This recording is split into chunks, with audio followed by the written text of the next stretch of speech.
Digital 410 Productions proudly presents the What's in Your Head podcast.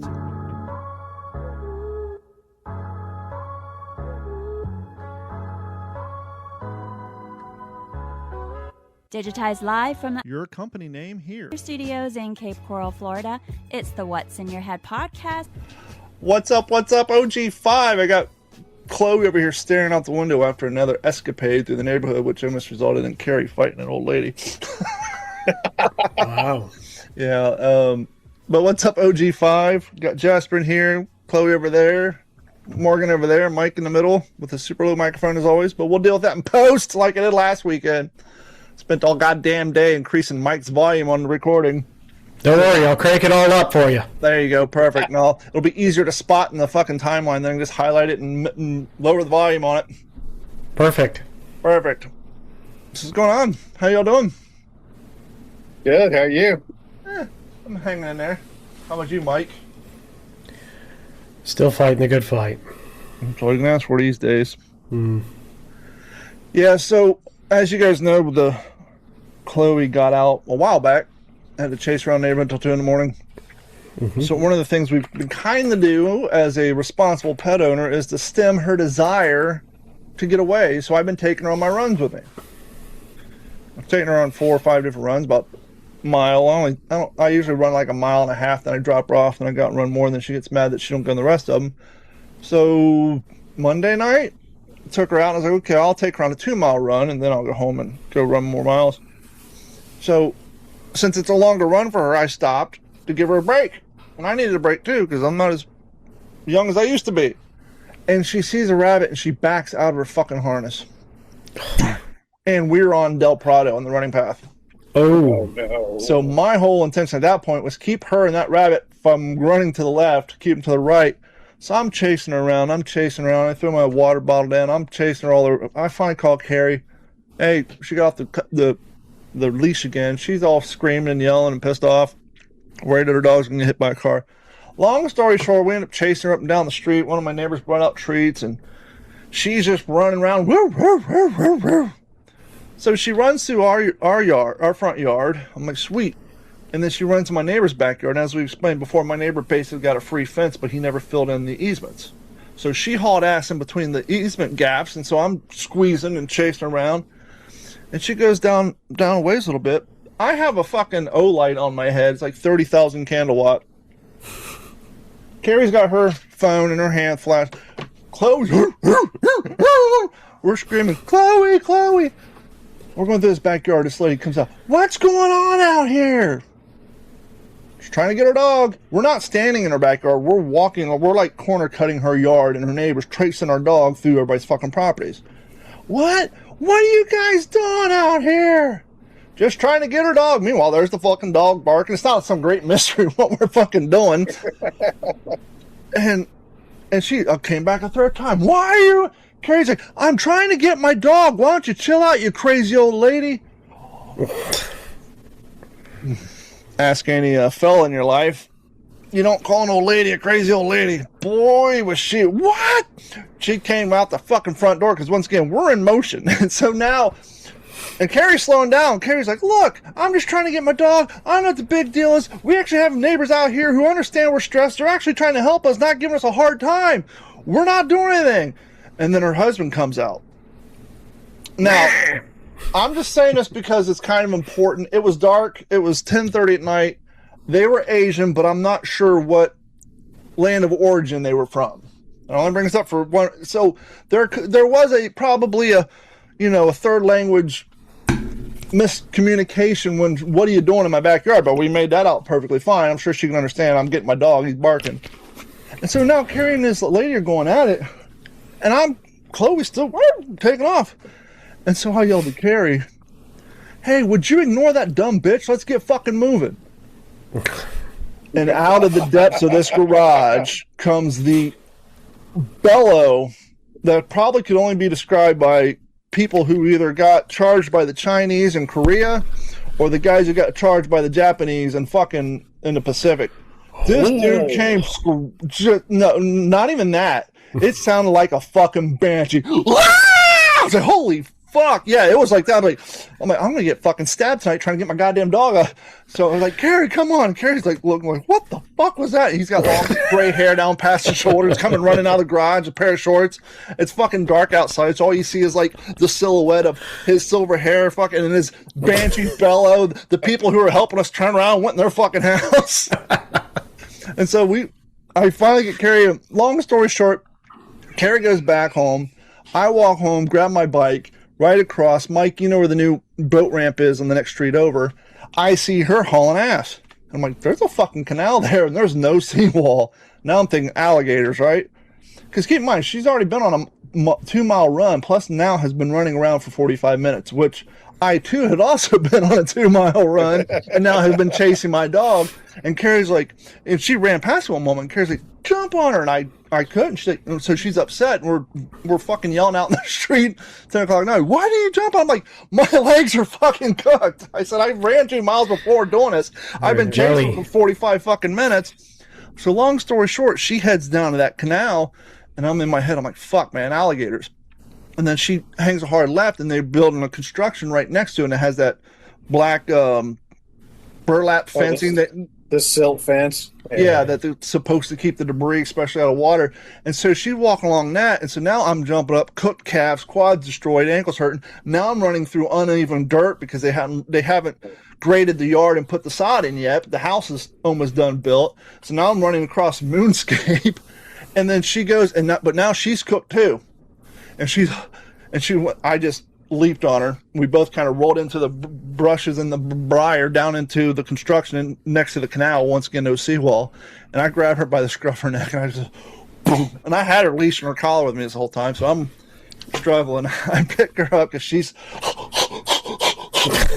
can't fucking move. She did 2 miles and then ran probably another fucking 2.5 chasing rabbits full speed. And I pick her up. I walk out the street, and I just sit down next to the bike, and I'm kind of just laying on her. I called Carrie, said, get your car and come get the damn dog. She's still upset. She's thinking her dog's going to get hit by a car. She's like, I don't know where you're at. I'm like, I am 1 street over. Which way? I said, walk in the driveway, look across the street. That's where I'm at. So a few minutes later, here comes the car, and I was like, take her. And Carrie's like, well, if your bike would fit in the trunk. I said, no, don't worry about it. So she leaves. I get on my bike. I'm like, my fucking water bottle's laying out on the side of the running path. So luckily I knew where it was. So I rode the bike back out of the running path into the backyard, circle around the tree, and got my, and then I took the long way home and came up the back road past the Screaming Banshee's house. And I was waiting for him to come out the house, see me on a bike. Oh, and the one thing I said to them after he did his loud scream, and I was like a block away, safe from being stabbed by a crazy guy in the middle of the night, I turned around and said, and it's not like we were sneaking around in your back fucking yard. I said, it's not like we were sneaking around in your backyard. I got a fucking light on my head. Easily seen. Yeah, it's like I'm not lurching. I'm screaming. I got a 30,000 watt candlelight light on my head. Carrie's got her light on her Apple iPhone. It's not out here tiptoeing in the tulips. I'm not out here wearing fucking black on black sweatshirt, and I'm wearing running shorts, fucking shoes. Yeah, just out creeping in the backyard. Yeah, a guy at work's like, man, you're crazy. I wouldn't go in anybody's backyard in Florida. I'm like, once again, it's inconsiderate, but to any normal person, you see 2 people screaming, Chloe, there's a loud-ass beagle barking, and they're running through your yard. It's not like they're trying to steal your barbecue. Yeah. They're trying to keep their dog from getting hit by cars or fucking running away, which I don't want to sound like an asshole, but, it's never stopped me before. This is the second time this dog's got away from me. The first time was underneath a fence, and she had probably an hour head start. That night, I looked from her for 10:30 and found her at 2:30 in the morning. I walked my bike and rode 12 miles, but she was 3 streets away.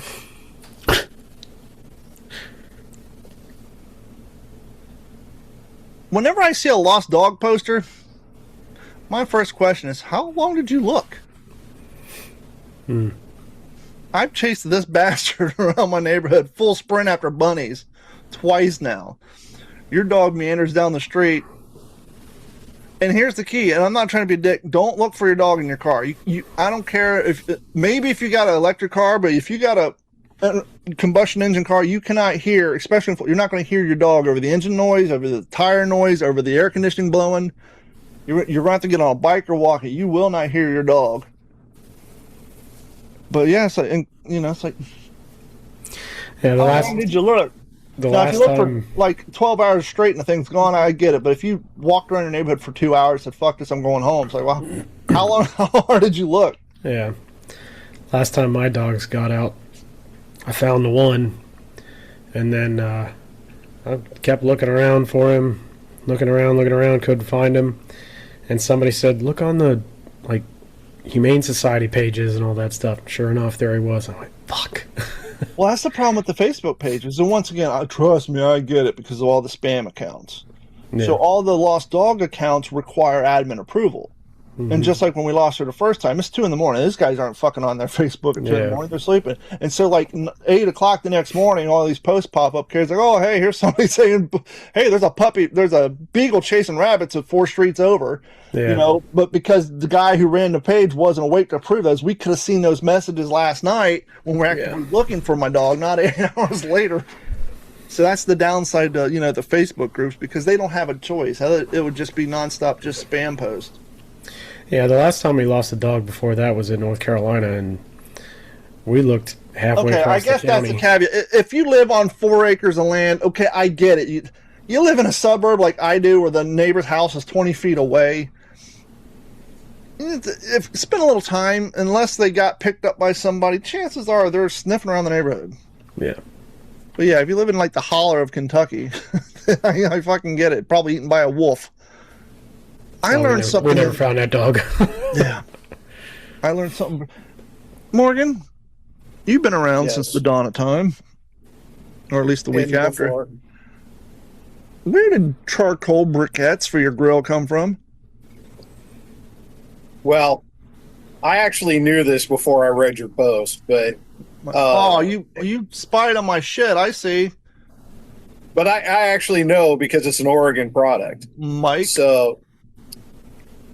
Do you know where the charcoal... How did the charcoal briquette come to existence and being the key fuel source for grills since probably 1918?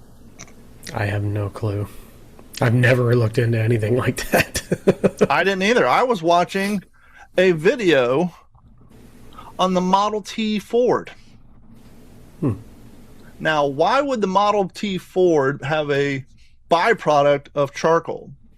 Carbon buildup. Nope. Really? Nope.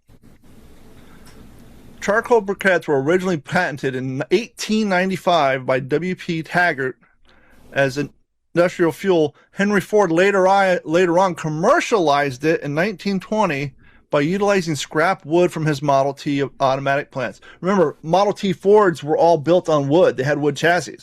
And so in this video I was watching, he basically hired some real estate agent to buy up forestry land, and he owned his own forest and would replant.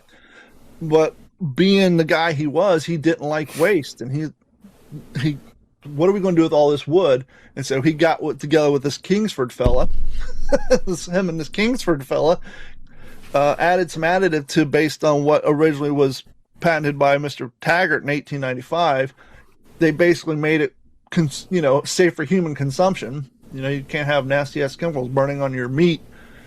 And so between 1920 and 1950s, they used it as a way to make money and not just throw away all the wood chars left on the floor of the Ford plants. No shit. So you forgot the most important part, that the research was conducted at the University of Oregon. Mm-hmm. Go Ducks. Go Ducks.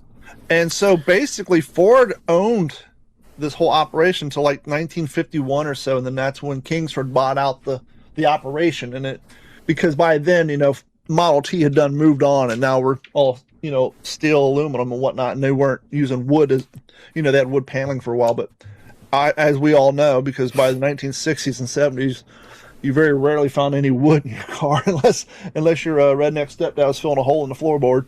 but that was usually with a stop sign or an old mailbox that's been cut open and flattened out.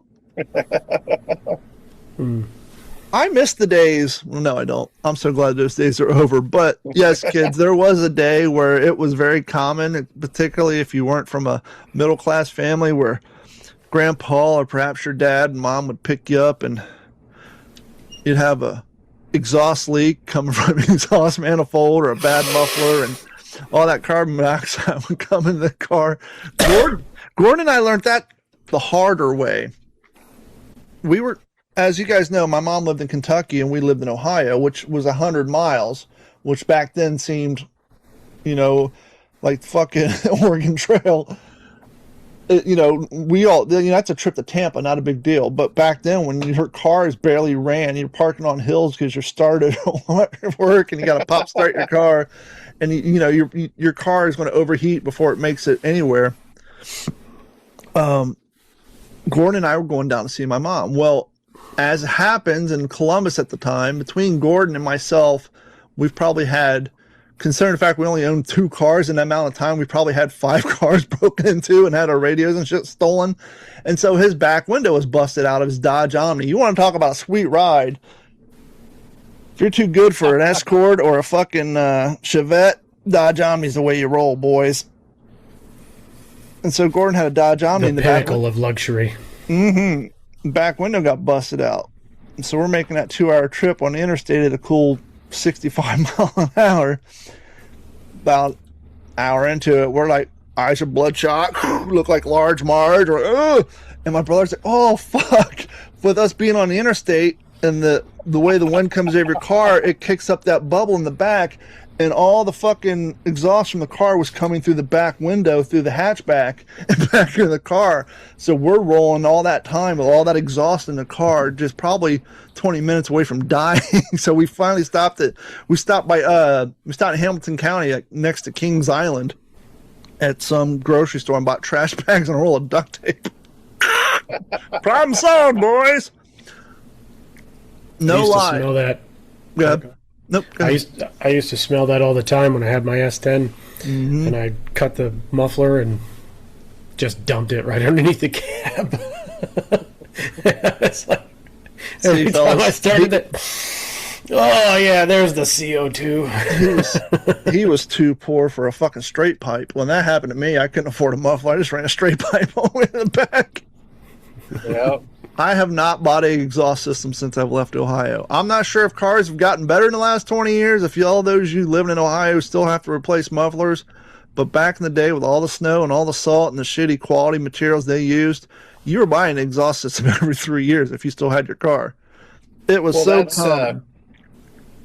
It does have a lot to do with the materials now, because they're making most of it out of stainless, where it was just galvanized, galvanized rolled steel shit. Garbage. I remember my mom had I don't know if it was a Nova. I don't think it was that classy. It was an old car though, but she put a cherry bomb on it. Nothing better than a cherry bomb on a shitty car with a decent engine. I did try to put a Thrush glass pack on that S10, and I was like, What was that, like 2.4?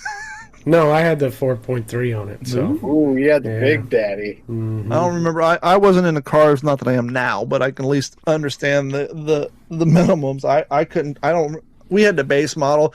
My S10 didn't even come with a fucking bumper, so I doubt that it had a good engine. I know it was a 4-banger, but yeah. Yeah, that was the 2.5, 2.3, whatever. Yeah, something like that. So you just, it might have been a 1.9 even. Yeah. So for young cats who, just went and, I got to get a Kia.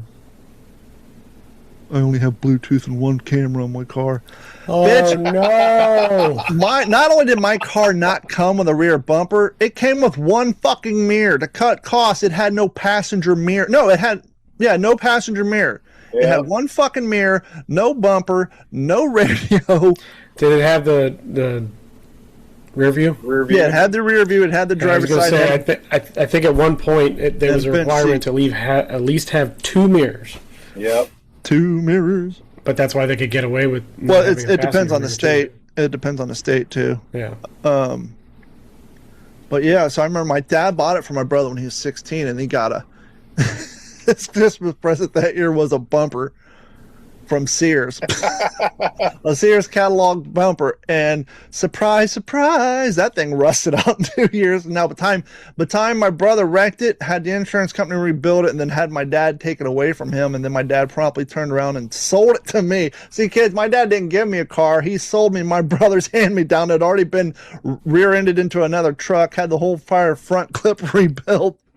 So by the time I got, the glove box is broke. Him and his asshole buddies put a 1987 Camaro steering wheel in it, so it had no fucking horn, nothing even close to an airbag. I remember me and my dad had to go to not Advanced Auto Parts. It was one we talked about a few episodes back that had the yellow passing sign, whatever that was. Not Napa. Car Quest, something like that, and got an air horn. So all through high school, I was the asshole with the air horn.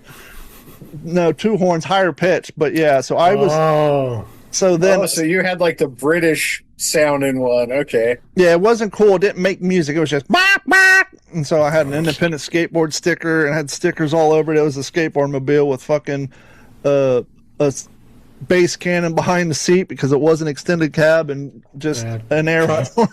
Trust me, the horn on a 90, 91, 92 S10 was not all that great anyway. What you had was an upgrade.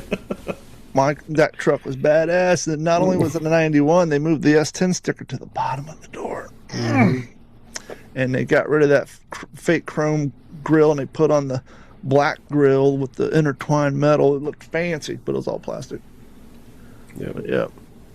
But yeah, fucking Henry Ford responsible for the barbecue that you've been pumping through until they invented match light. And like, who the fuck here's a question. How do you guys feel? We're talking about Kingsford and charcoal. How do you guys feel about lighter fluid and cooking with, starting your fire with lighter fluid and things like that? I have no problem with it because by the time, if you're doing the instructions correctly, by the time that charcoal gets to that lovely gray hue, the lighter fluid flavor's long gone to the point that now they come pre-soaked with the match light shit. True. I'm not, I get that, but I'm just saying, I don't know. I know there's people out there that they're like, oh, you don't cook with gas, you only cook with charcoal and blah, blah, blah, blah. I get the sentiment because I saw a TikTok video where some mechanic was making grilled cheese sandwich with a yellow tank torch, and I'm like, does that taste like propane? So it's not propane, but it still would have a flavor to it, right? I mean, if you can smell it, you can taste it. Yeah. Because, but now Morgan did make a face, so what's your opinion, sir? Are you out there like a fucking flint and a knife and just in some paper and starting it, or are you going to spray a little Kingsford on there and step back? Oh no, I'm all about lighter fluid. I can do it, but I could build a log cabin too, but I'm not gonna fucking do that either. I haven't told this story in a while. I was on my back porch one day and close to the house of the crazy guy who yelled at me the other night. I see this woof on his back porch. The crazy guy? No, it was about the next house up, parallel to him. I sat there watching. I'm like, that looks like a goddamn fire. Because I can see it over my privacy fence. Yeah. I walk down there. Some girl has her barbecue grill on her lanai up against the wall by the slider and was fucking using goddamn charcoal. Didn't even roll it out. Not a gas grill. Flames up there. I went down there and shut the lid on it first. Like, you good? Oh, I'm fine. Don't burn your fucking house down. Not only that, but the heat itself is enough to curl your screens. It's like, you don't want to just melt your screens. I'll take that shit on I understand it's a pain in the ass. Trust me, I'm not a fan of it either. But yeah, don't be using lighter fluid and charcoal inside your porch when you have a drywall ceiling. It's not like she wasn't on a lanai with screen. She had drywall and paint above her. It wasn't, big lanai with a screen and a pool. No, it's a lanai like mine. You look up, there's a light. If you got a light above your head, don't use your grill. Especially if it's bolted to a ceiling. Well, it's 10 steps. And if it's just a little like charcoal barbecue grill type thing, then it was one of the bigs with the 2 wheels. You got to hike up, and everybody has that step, and then the plunk, and then it falls in the rut. I mean, it's all right, it's a pain in the ass for me. This girl's I could get that. 17. I could understand that. Yeah. I was like, yeah. First thing, shut the lid, contain the fire. At that point, it's an oven. It's the flames that's going to fuck you up. Yep. We got new charcoal grills put in over here. Mm-hmm. We have one in the gazebo and 2 at the pool. Nice. Yeah, fancy. Ever been in that situation where you wanted to provide unsolicited advice, but which would be beneficial to a person, but might come off weird? I find myself doing stuff like that a lot with commenting. Getting older. Yeah. Carrie gets so embarrassed when he asks me how I'm doing. It's probably shouldn't ask me. Oh, that reminds me of my water bill. Remind me to talk about the water bill. Talk about the water bill. Not now, after this. Bad segue. How about you, Morgan? You struggle to not want to come off looking like a weirdo, but you have good intentions? Oh, always. I was at Publix the other day, as I am. No, not you. As one does. As one does. Every day. Around 5 o'clock. Every fucking day. Once a week on the phone with Mike. And the bag boy's there, and he's probably 20-ish.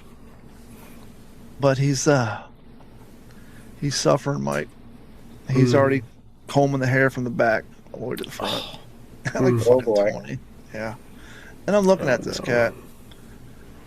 I'm thinking, dude, you could easily go from a rough 4 to a 7 just by shave your. I want to say, hey man, all serious, shave your head. You'll pull it off, and your appearance will fucking go up 7 notches. To be that young, look, I get it, but there's nothing wrong being, shaved head nowadays. It's not like it's the 70s where everybody had to have feathered haircuts looking like fucking, Danny Bonaducci. Morgan. There's the shiny dome. I seriously, I was like, I was getting ready to say, hey, but I was like, chances are, one, I'll sound fucking weird. That's a weird non sequitur just to tell me to shave my head. How does he know? Because clearly the guy has been struggling with it. I mean, he's literally 21, gotten the fucking 1950s comb over rock, and you can see the. And I was like, can we normalize, making suggestions that would greatly improve someone's life, that they might take a little offensive. He might be upset about his thinning hairline, but I'm not saying it as a joke. Dude, seriously, if he would shave his head, he would probably, not saying he's single. I don't know. I never talked to the kid, but let's say he's struggling to find a fucking someone to go to dinner with. Just shaving his head alone would probably increase his chance of getting a phone number if he were to ask somebody by probably fucking 45%. Yeah. It's like, we should be able to tell something that's somebody, a stranger, that's make us a benefit. Another example, different kid, overweight. He pushes the carts in the parking lot. Does a damn good job. He's not afraid to fucking have, the Iditarod length fucking cart line with the leash on there. But he wears these shoes. They're like Skechers slip-ons. They're like almost like water shoes. And when you've seen the kid, like they're usually in 4th grade where their heel, their shoes like over here, and their foot's over here. It's like they're walking on the side of them. And I've wanted to say to this kid so bad, even though he probably, I want to say, hey, do yourself a favor. You're kicking ass. I see. Look, as somebody who pushes heavy shit, 83 shopping carts is not fucking light, especially at 90 degrees on the noon on a Saturday. This dude busting his ass, literally doing, I mean, you think about it, he's doing the equivalent of what like CrossFit nuts pay to do. They go to the CrossFit gym, they push that sled up and down the parking lot. This guy's doing it for 8 hours a fucking day on foam shoes with heels sliding off. And I want to say to him so bad, hey, do yourself a favor, go on Amazon for $50. You can buy knockoff Brooks or knockoff, Saucony's. Even though they're knockoffs, your day, at the end of the day, this kid probably can barely fucking walk. His back hurts. I just want to say, hey, even go to the local running store and go to the sales bench. And it's like you want to say something, but you don't because they might get offended. But it's like, dude, it's like your life would be. I could help improve your end of the day fucking aches and pains simply by getting rid of those shoes and putting on something that's designed for walking all day. But you just shut up and go about your business. But you're thinking, this dude's out here busting his ass, and this job is probably 60 times harder because of his footwear. I can tell you that you're onto something, because the stuff that's helped me the most has been the stuff that's the hardest to hear. Mm-hmm. And we've gotten really soft, and people need to be offended. And I've been offended many times by stuff that's made me a better person. Yeah. Just like if I'm ever driving down the street and I see somebody heavyset out there walking, running, whatever, it's like, I'm not laughing at you. I'm like, fucking go get those miles. You're out there fucking doing it. But, and this guy busts his ass out there. I see him out there all the time, sweating his ass off. And it's just, I see him in those shoes, and I want to say to him so bad, yo, even if you can just go to Walmart and get you, a knockoff pair of Nikes until, get out. And the weight's one problem, but once again, they're Skechers, or they're Skechers for people who don't want their tie. They don't even have the fake shoe. There's no shoelaces on it. It's literally like wearing a fucking aqua sock. There's no arch support. There's nothing to keep your sole underneath your foot on those. Those are like meant for, your grandfather to put on while he goes check the mail and come home, not doing a 9-hour shift pushing 80 pounds worth of carts across the hot Florida sun all damn day. Yeah. But yeah, it's like, I wish I could. You can't really say much of anything to anyone these days because people just automatically assume that you're judging them, or that you're just out to hurt them in some kind of way. I mean, interacting, like I've done that stuff like online, where you make a comment, you don't mean anything by any what you say or whatever. You're just like being funny or whatever, and then 800 people start commenting on whatever the hell you said, and you're like, oh, you're a piece of shit, blah, blah, blah, blah, blah. And it's like, I was just trying to be funny. Perfect example of that. One of the first TikToks I ever stitched, it was a guy. He was sitting in the park. He was sitting in the Wendy's drive-thru, and he paid. She said, "Can you pull up, please?" And he said, "See, told you." And I stitched it, and I explained the whole thing that we've discussed about the service timer scam and this and that. And the comments are like, "You asshole, why are you going after the hard-working man? Corporate's breathing down their neck because they're call it drive times." And it's like, fucker, I worked at Wendy's for 4 years. I was them. That's why I'm making this comment, because I realize how easy it is not to have to do that. Right. Corporate, yes, they're dicks, but corporate spent money trying to figure out what is a reasonable amount of time it should take someone to place the order at the menu, pay for it, get their food, and be gone. And by the way, the more people you have drive through, chances are your traffic spilling out of your parking lot into a major thoroughfare, and then the cops are going to get pissed. And so they have to keep that shit moving. And it was just, oh, you're an asshole, you're down on the working man, must be nice to make money. It's like, dude, when I was doing that shit, I was making $4.25 an hour. Back off. Well, if you haven't seen it, it's a movie called The Founder. And it has to do with Ray Kroc's a fucking asshole. Yeah. There, I said it. I'm scared. It has to do with Ray Kroc. It has to do with the start of McDonald's and the McDonald's brother, and Ray Kroc was an asshole. Fucking the McDonald's brothers over, but oh yeah.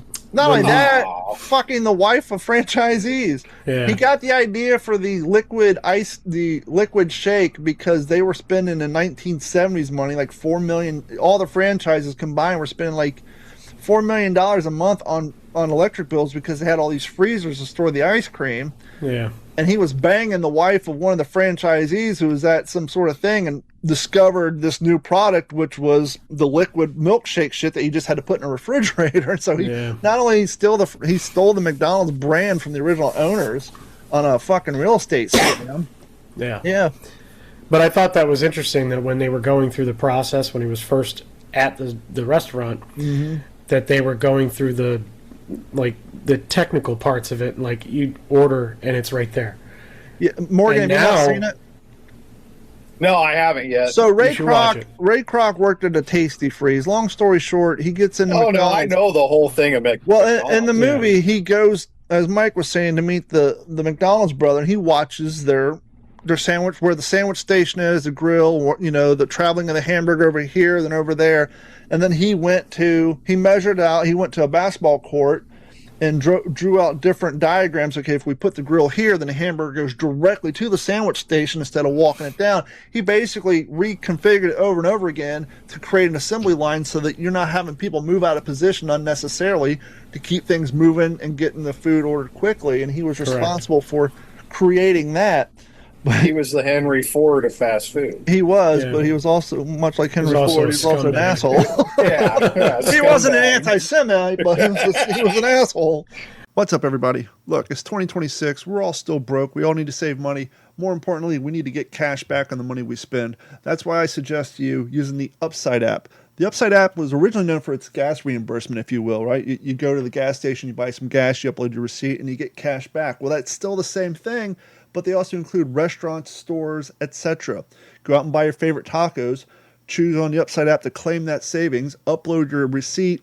In a day or two, you'll get $2 back or more, depending on how much money you spent on said tacos. So you can get cash back on gas, grass, and, well, yeah, anyhow, not that, but on gas, food, and much more. Check out the Upside app. You'll be happy that you did. And when you download the Upside app, and do me a favor, when you download the Upside app and it asks you for a promo code, use the promo code digital9684. Once again, that's digital9684. That'll help us out here at the channel. Thanks again. You got to buy gas, you got to buy food, so why not get cash back on the money you spend? And when I say cash back, they do in fact put the cash back into your bank account. So check it out, look in the App Store, that's Upside, and when you sign up and they ask you, type in digital9684. Thanks. I just thought that Creating was the juice interesting. flattening machine. Yeah. Well, basically, after you watch that, you were like, oh, this is why McDonald's hasn't been promoting this movie. The guy's a Yeah. fucking prick. Yeah. I wouldn't be surprised they started popping the Ray Kroc plaques off their dining room walls after that movie came out.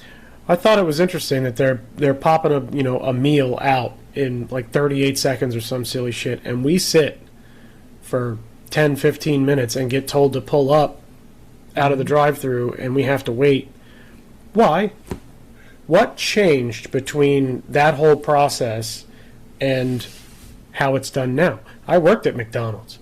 It's basically the same thing, and not much has changed. You got a fry station person, you got a fry cook, you have a sandwich builder, you have someone bagging, and you have somebody at the register at the window. I bet So- you I could walk into a Wendy's right now, put on an apron, go to the grill, and with the exception of having to learn maybe some new sandwich that they didn't have 30 years ago, I could run that grill just as efficiently because I did it 8 hours a day, every night for fucking 3 years. Mm-hmm.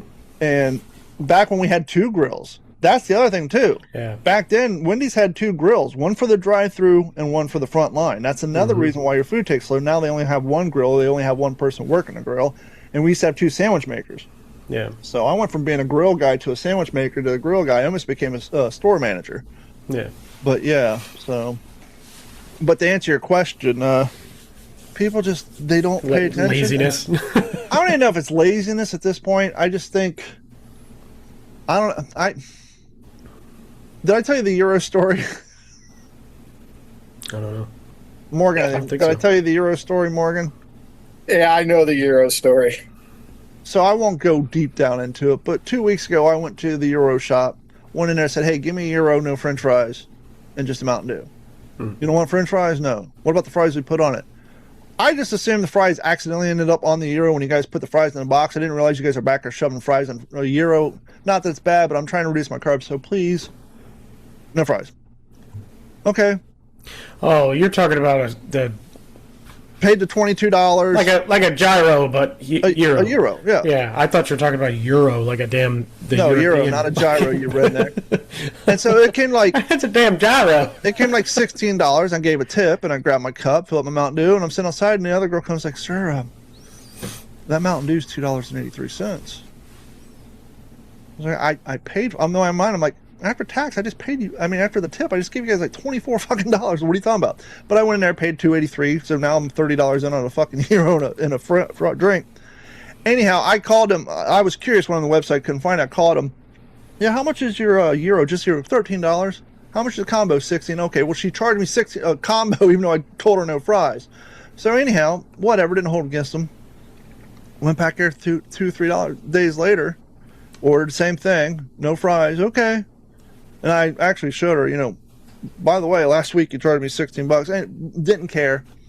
Get to the fucking car, open it up. There's no fries in the container, but lo and behold, there's fries shoved in that goddamn Euro. I was like, it's like you specifically say something, and they're either so out of it or just so into whatever. Yeah. It's like I'm paying $16 for $13 for a fucking Euro. At least if I ask for no fries, or if somebody asks for no tomatoes, don't put fucking tomatoes on it. What's the problem? Well, Yeah. I think it's probably because they're making $7.75 an hour. They're probably no. If you're selling Euros at $16 a pop, you're probably paying your employees at $15 an hour. But still, I think regardless, it's ambivalence. Yeah, I think our minimum wage is now $14 an hour. But we do a lot of complaining about service on the show. I want to give a shout out. I was on lunch today and I need an oil change. My car's been screaming at me. I told you guys, hey, oil's been going to go up. Maybe that's why you did this, but I had to go to the mailbox and there's a 5-minute oil. I was like, well, I got 45 minutes. It's only going to take 10 minutes. Guys out there flying a sign, no one in line, pulled up. Guy's talking to me, looks in, sees my tag. He sees my odometer and he sees the mileage on the tag. And we all know they tell you 3,000, but with synthetic, you can get 5,000 miles on it, right? They just want you in there for 3,000 to say all that shit. And guy's like, look, I can give you an oil change, but I can see by the sticker code you had this synthetic oil, which is our best oil. He said, you can get another 1,000 miles out of it. He said, tell you what, pull in, I will check your oil. If you need it, I'll top it off. He checked my oil, showed me the dipstick. It wasn't dark. He added a little bit of oil, topped off my fucking radiator fluid, and said, he said, come back in 1,000 miles. Dude just saved me $180 fucking dollars. Yeah. And it's not because they were too busy. He had a guy out there on the curb flying a sign trying to get people in there. But instead of just saying, okay, cash cow, dude was fucking honest with me, topped off my oil, topped off my radiator fluid, unless he's planning ahead and maybe 1,000 miles, it'll cost me $200 instead of $160. But, I told him, say, hey, thanks for the honesty, because the Volkswagen's doing the same thing, so I need to get an oil change on it. So I said, well, I'll just bring the Volkswagen in here soon. So shout out to 5-minute oil for, actually not trying to rake me over the coals. Nice. Well, Morgan, I don't know if I want to do this game now since you've already seen all the questions. I wasn't aware that you actually go in the old Google spreadsheet. So we'll see if I was going to say Ryan. Who the fuck's Ryan? Let's see if Mike knows any of these. Ryan.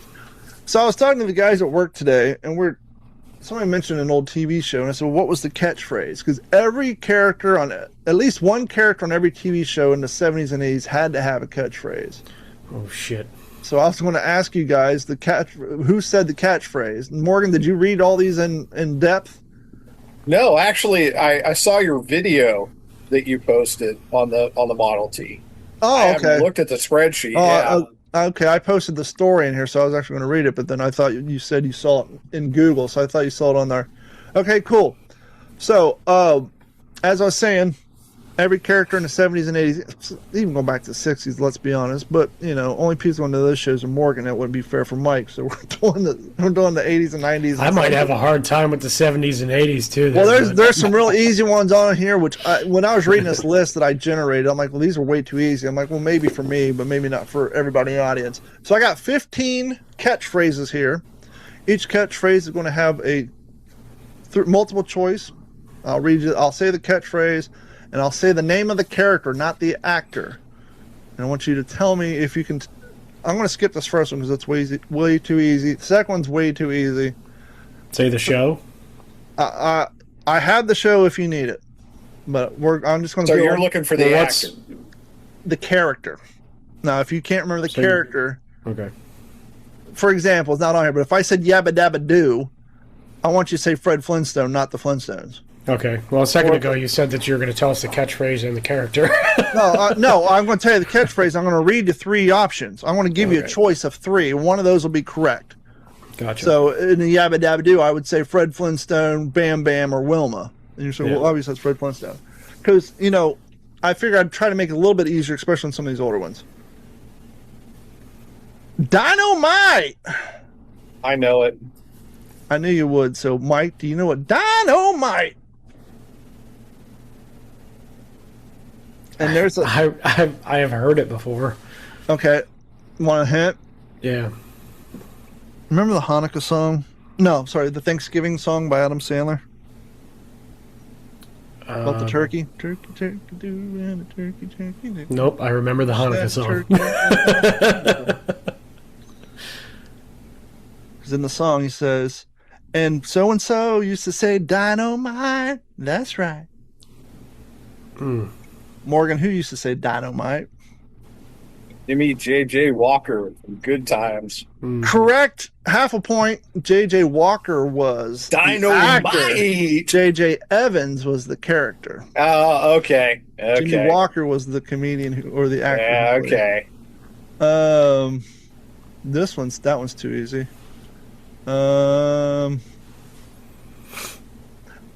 Morgan, you're going to know this one, but for the younger audience and for Mike, Nanu. I don't know that one. You don't know Nanu? Mm-mm. It was a spin-off of the Happy Days. Oh, was that Mork and Mindy? Mork and Mindy. That was Robin Williams' catchphrase. Nanu. Orc from Orc. Mork from Ork. Which he was a spin-off when he showed up in the 50s in Happy Days, which meant not only was he an alien, but he was a time traveler because the Happy Days took place in the 50s and Mork and Mindy's took place in the 70s. But I think there was some crossover action where some of the characters showed up. But, who cares about continuity in 1978? We'll give Mike an easy one, Morgan. Did I do that? It's Urkel. Yep, Steve Urkel, Family Matters. So that just goes to show you how long the whole having to have a catchphrase. I'm trying to find one to be a little hard for Morgan. It'd be difficult for Morgan. He's seen it all. Picture it. Since Sicily. the dawn of time. Picture it. Sicily. And then that person would usually Oh, give a yeah. date. That's Sophia Petrello from Golden Girls. Absolutely. She would always go into these stories about when she was in her 20s. She'd picture it. 1938, Sicily. 1952. Yep. That's it. We already did Dynamite. Go back up to the tippy top where the easy ones are. This one will be super easy, but maybe not for Mike. What you talking about, Willis? Oh, fuck. Do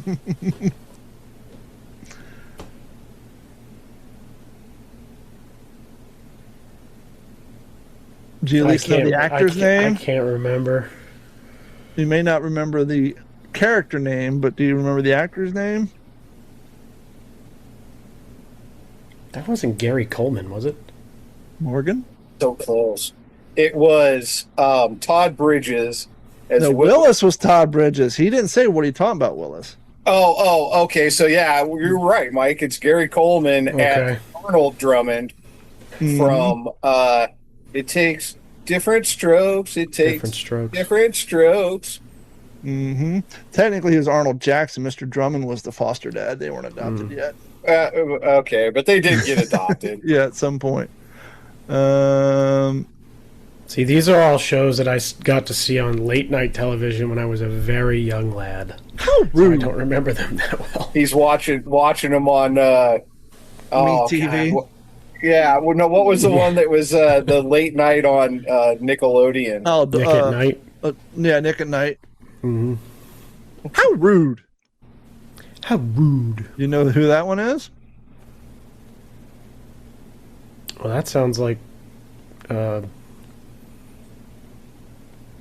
Full House. Mm-hmm. Which character? One of the Olsen twins. I forget what her name is on the show. Michelle Tanner. It wasn't them? Technically, it was. According to this, it was actually Stephanie Tanner who said that. The middle. Was it? I could have sworn it was the Olsen No, twins. Yeah. it was a little girl. Yeah, it was the Olsen twins. Michelle Tanner. I thought she used to walk in and go, "How rude!" Yeah, it was. Yeah. By the way, if any of y'all are going to listen to the insane ramblings of Howard Stern and take anything he says to heart, just keep in mind when the Olsen twins were 17, he was having a fucking countdown clock.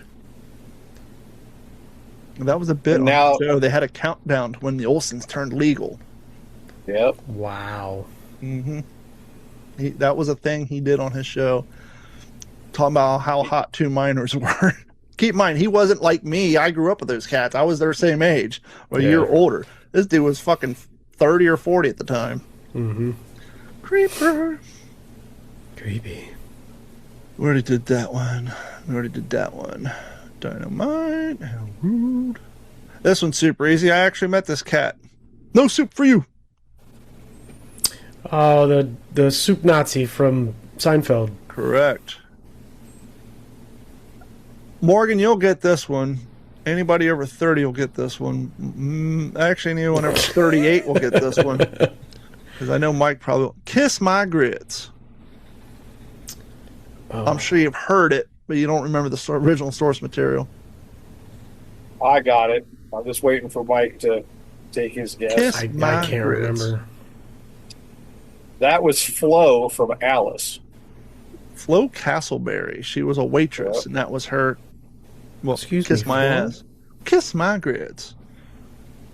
This one might be a little harder. Now, if I see, it's a little easier because I'm reading them as they were said instead of just saying them. But anyhow, don't be ridiculous.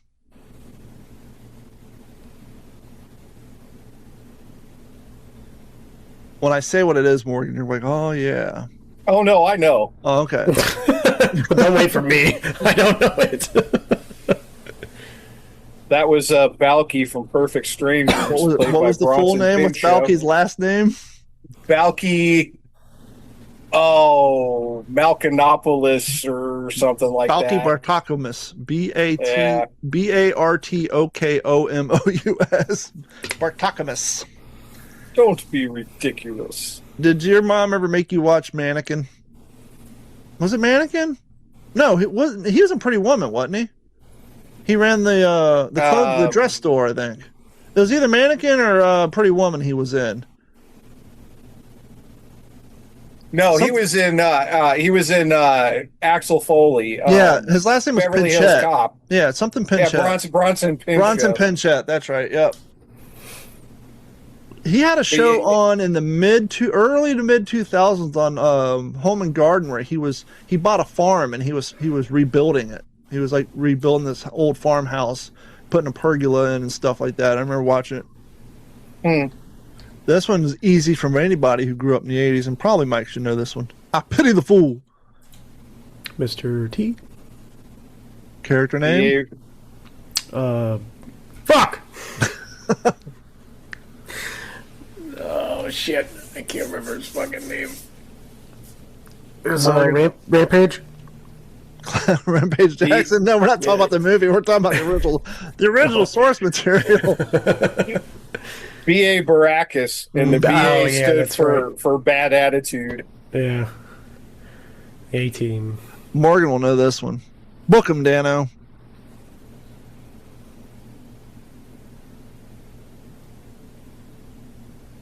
I've heard it. I don't remember. They remade the show in like 2016. No, 2014. Stan used to watch it. And it was terrible. Well, of course. Well, I guarantee if you went back to watch it on MeTV, I'm sure the original wasn't all that great either. Oh no, it was terrible too. But it, at least it has any guys that are wearing suits in Hawaii. I mean, come on. Chips. That was Steve McGarrett from Hawaii 5-0. This one I didn't. Go ahead. No, go ahead. It just went out of my head. The guy that played him. Anyway, here, this one will be a little confusing for some of y'all because you're going to think that he had a different catchphrase when he didn't. Sit on it.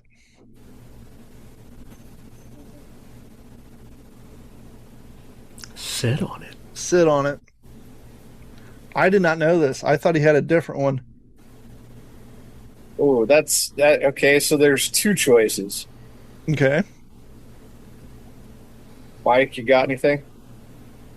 I made reference to this TV show earlier. I mean, I've got the TV show. Mm-hmm. I just don't know which one of the characters. Mm-hmm. What, a Happy Days? Mm-hmm. Mm-hmm. I don't know who. Morgan. I think it wasn't was the Potsy. Fonz. I was going to say, don't say Potsy. It wasn't the Fonz, was it? Yeah, it was. Everybody No thinks his fucking catchphrase way. was A, but his technical catchphrase was sit on it. Sit on it. Ah, sit on it. Interesting. Yep. It was Winkle. This one means this show had two catchphrases from two different characters. I didn't even know this one. They just put it on the list. Stow it, Stow it? as in a Navy term to put something away. Stow it. Hey Morgan, I wanted to stow it. Kind of a way to cut somebody off, and when they're saying something you don't want to hear, or someone's presenting you with an opinion. Stow it. Okay, I'm guessing, but you got anything, Mike? No. I'm going to say know. welcome back, Cotter. Mentioned this show Okay. earlier. This show has two characters with a catchphrase. This particular gentleman apparently was in the Navy because he said stow it and he wore a funny little hat. The show was named after his character. Mel, on Mel's Diner. Oh, okay. That was his quote-unquote catchphrase. Okay, so we had that. Actually, I'm wrong because we all called it Mel's Diner, but it was actually called Alice. Everybody Yeah. called that show Mel. No one called that show Alice. It was Mel's Diner. That's what everybody called that damn show. Yeah, he had his rolled up watch cap. Mm-hmm. Pity the Fool. We did that one. Did we do Hey, Hey, Hey? That's Fat Albert. Nope. Oh, no, that was That was Bill Cosby stealing source material from somebody else. Really? that was Rerun. Rerun Stubbs, which you may know from Big Money Hustlers. I think I've heard of that. He was in yeah. Big Money Hustlers, the ICP movie. Yeah. Where he died. He was in the ICP underground movie Big Money Hustlers. Wow. He was not. Was he Bootleg Craig? I think he may have been Bootleg Craig. He might have been, yeah. I have to look that up. I haven't seen that in it's probably been 20 years since I've watched that movie. I used to have it on VHS. One of my good friends did. Yeah, he played Bootleg Craig on Big Money Hustler. I say that phrase all the time. Bootleg Craig. Wasn't he like a pimp or something like that? No, he sold bootleg goods. He had like five I striped thought he Adidas. looked like a pimp, or maybe it was Shaggy that looked like a pimp. No, He was like Shaggy a pimp was- cop or something. Yeah, Shaggy was the pimp. No, Rerun was he sold all the bootleg knockoffs. Okay. I did that one. But yeah, I don't think, do modern days, I mean, obviously like the Yellowstones and the Fallouts and the high quality artistic shows, but do like the equivalent of a sitcom nowadays have catchphrases still? I don't really I mean, think Seinfeld so. had Newman, I guess. And then, Hello, Newman. but I'm trying Is to there think. such a thing as a sitcom anymore? Well, yeah, Didn't well, exist. what was the show that came out about the dude took all his home videos from the 80s that was just on like 5 years ago? Basically, the show took place in the 80s. At the end, he'd always show the clip of the real life because he shot a lot of home videos when he was a kid, and they turned them into a TV show. Oh, are you talking the one with the Hebrew Hammer? Jason, what was his name? Jason Schwartz or something like that? Yeah, No, Goldberg. the Goldbergs. I mean, that was Yeah. from 2010, 2014. I guess that was a long time ago. I mean, So are Goldberg's you- a sitcom, but I don't think they had Are a you all- catchphrase in that. Are y'all not familiar with the Hebrew Hammer? No. It is one of the most ridiculous comedies I've ever seen. Is it like a Jewish version of a black exploitation film? Exactly. That's what it is. And it is the most ridiculously funny thing. I watch it the every Hebrew year. Hammer, part man, part street, 100% kosher. Andy Dick's in it.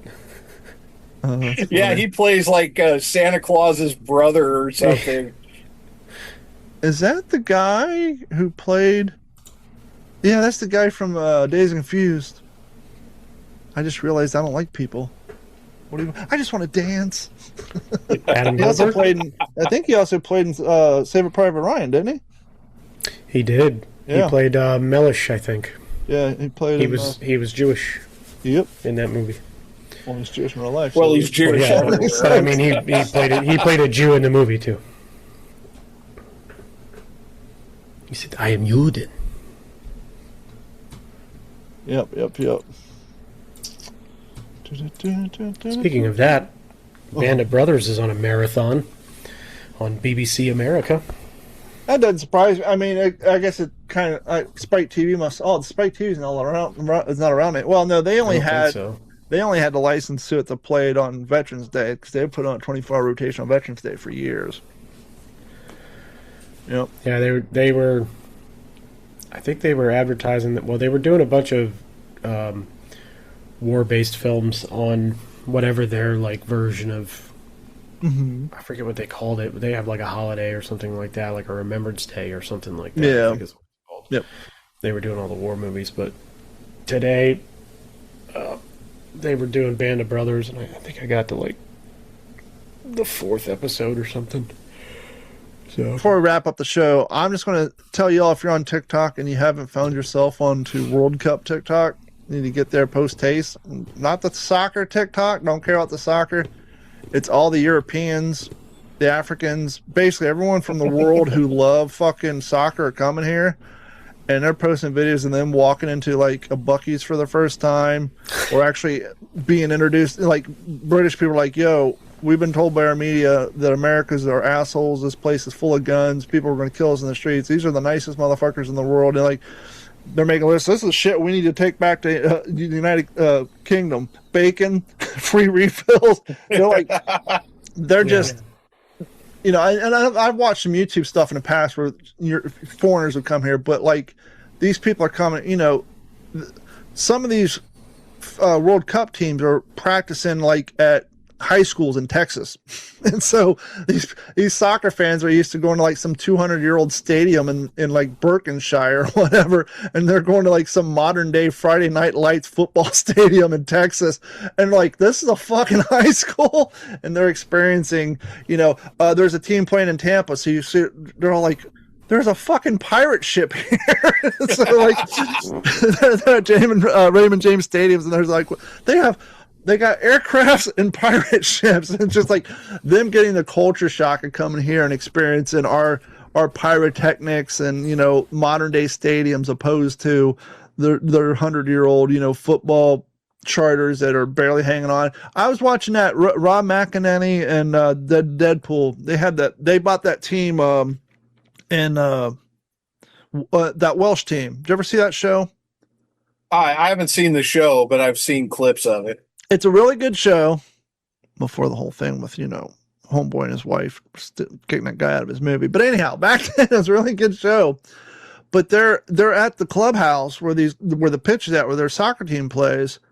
And like the place is like 130 years old. So the doors, what's the standard width of a modern day door for fat people? Like 48 inches or whatever? 48, I think, yeah. You can tell just by looking. These doors are probably 27.5 inches wide. It's like, if that was America, there would be lawsuits about people not being out. There would be a fire hazard that people couldn't get in and out of your facility quick enough because the building's so old and the door jams are so small that people would be complaining. But yeah, that was a really good show. I forget, Wrexham something or other. Yeah. Yeah, that's a really good show. But yeah, so do yourself a favor. If you're tired of seeing doom and gloom, and you're tired of hearing about how shitty our country is and how, you know, they're still in elections in LA and California, just search for World Cup. Just get your algorithm primed for that, and then start skipping the actual footage and just start watching people, you know, coming here and, you know, going to barbecue places in Texas for the first time, or the ones I haven't seen, maybe they're being cleaned out. There's like 5 different teams playing in like 5 different facilities in California. I haven't seen no holy shit, look at all the homeless people here ones yet. I haven't seen those. Those might be getting scrubbed, but all the rest of them have been wholesome and like, yeah, we do live in a great fucking country. And keep in mind, a lot of these cats are going to be here for 4th of July for our 250th birthday. So yeah, I didn't realize that goes till the 11th of July. I heard that FIFA was coming, but football. I heard they were coming, but I didn't realize, 23 teams between Canada, Mexico, and here are like basically picking destinations to be their home court. And basically, they have a schedule probably not too far from the fucking NHL playoffs with the 138 games they have before they get to the Stanley Cup. So, yeah, it's. Go ahead. So do you remember a couple of years ago when I can't remember if it was like a prime minister or if it was actually like Xi Jinping that came from China to San Francisco, Mm-hmm. and they ran out all the homeless people and cleaned all the shit off the street. Yeah, and Gavin Newsom lined says, it all well, the when way you China- Gavin Newsom's like, well, when you have company over, you clean up your house. Yeah, and most normal people who aren't white trash keep their house relatively clean all the time. So here's a thought: well, why wait until guests come to your house before you run it back? I'm not saying you gotta do it every day, but press that button on that Roomba every once in a while. But to your point, at least clean the shit up out of the hallway. Mm-hmm. Yeah, that was going back to the fast food. That was my complaint. Like whenever corporate would show up, because we lived in Columbus, we worked in Columbus, and the Wendy's headquarters was 80 miles away. Not 80 miles, but like fucking 45 minutes away in traffic. We would get to work. Oh, we got to clean this. That we're cleaning shit we never clean. Why are we? Because corporate's coming. Mm-hmm. So you're saying this is shit that's supposed to be clean on a regular basis that we never do? That's when I would get mad. It's like, I don't mind doing this shit, but this shit sucks 100 times worse because it hasn't been cleaned in fucking 4 months. If we did this once a week, it wouldn't suck so bad. But yeah, it's like, it always annoyed me as an employee when we're forced to do shit that we're supposed to do on a normal basis, but now we're only doing it because corporate's showing up. Well, I mean, we do the same thing in my industry. I mean, we have things that we shortcut every day that we make sure that are done when we know somebody's coming. Pull the duct tape off the nozzle of that propane refill tank. Corporate's coming. Yeah, something like that. Yeah. Well, guys, that's going to wrap it up for this episode. Thanks for hanging out. Please like, subscribe, share us with a friend. Download the episodes. Give us a 5-star rating on iTunes. Head over to youtube.com. Look for the What's in Your Head podcast. Like and subscribe there as well. Until then, for myself, Morgan, and Mike, who had to run off, we will talk to you all later. This has been a Digital 410 production. Let's see. Stop recording there. So